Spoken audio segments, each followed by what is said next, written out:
Halo semuanya, senang banget rasanya bisa kembali menemani Anda di sesi bedah materi kali ini. Hari ini kita bakal membongkar habis sebuah topik yang rasanya sering banget ya kita dengar, tapi entah kenapa jarang dipahami dampak luar biasanya. Yap, komite sekolah.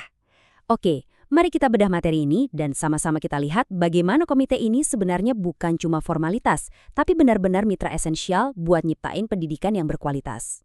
Jadi, perjalanan kita menyusuri anatomi dan ekosistem pendidikan hari ini bakal mencakup 6 poin utama.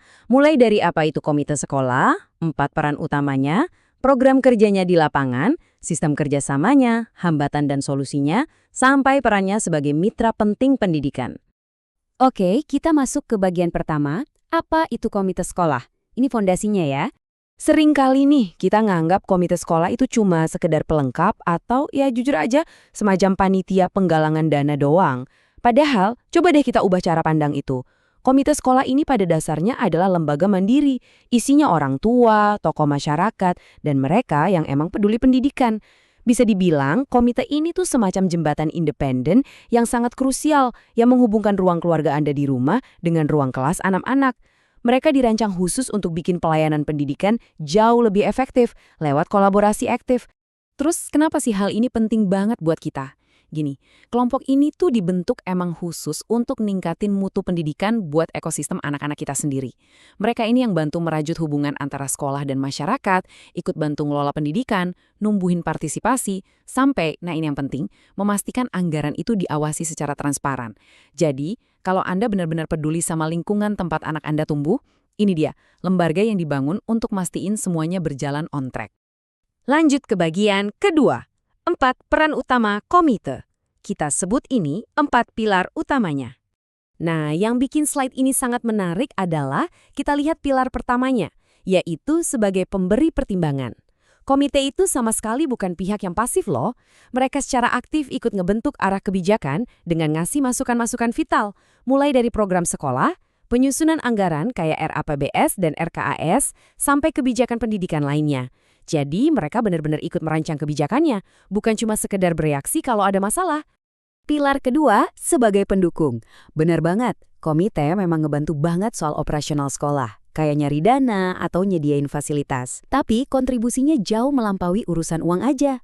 Dukungan ini juga berbentuk curahan tenaga, waktu, dan tentu saja ide-ide brilian dari masyarakat untuk memajukan pendidikan. Semuanya demi anak-anak kita. Masuk ke pilar ketiga, pengontrol. Disinilah letak nyawa tata kelola yang baik itu muncul.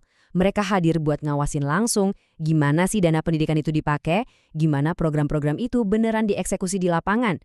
Pengawasan yang aktif kayak gini nih yang ngejamin sekolah bakal terus beroperasi secara transparan dan akuntabel di mata masyarakat yang mereka layani.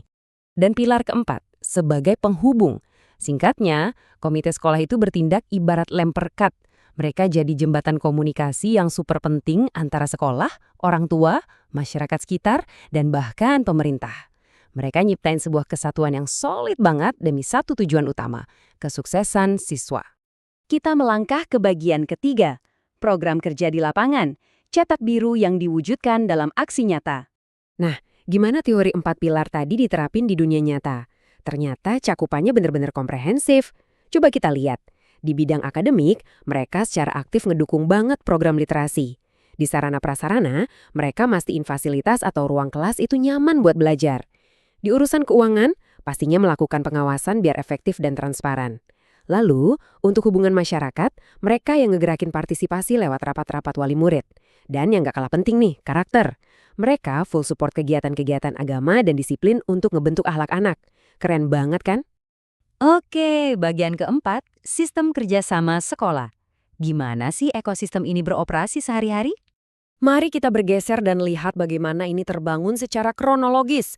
Kolaborasi ini ternyata punya alur waktu yang jelas banget loh. Dimulai dari duduk bareng buat bikin perencanaan bersama, habis itu langsung dieksekusi lewat program-program nyata. Misalnya kayak kerja bakti bareng, atau bikin pentas seni gitu. Setelah program jalan, ada pengawasan dan evaluasi. Dan biar semuanya mulus, tahapan ini selalu dikawal sama yang namanya komunikasi rutin antar semua pihak. Tapi, supaya ritme kolaborasi tadi tetap sehat, harus ada prinsip kerjasama yang kuat, mulai dari transparansi, akuntabilitas, demokratis, tanggung jawab bersama, dan, nah, ini dia yang jadi favorit saya, gotong royong. Ini ngingetin kita banget akan warisan budaya lokal kita yang luar biasa.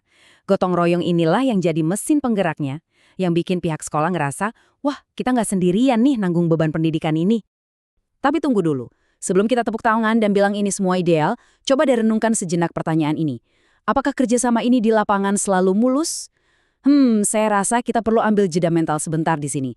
Kita harus lihat realitasnya, ngerasain friksi-friksi yang ada, sebelum kita melangkah membahas tantangannya. Bagian kelima, hambatan dan solusi kolaborasi. Waktunya cek realitas. Jujur aja, ngebangun ekosistem seideal tadi tuh menantang banget. Selalu ada kenyataan pahit kayak komunikasi yang sering mandek, orang tua yang sibuk banget sampai partisipasinya rendah, adu argumen atau perbedaan pendapat, sampai masalah klasik, keterbatasan dana.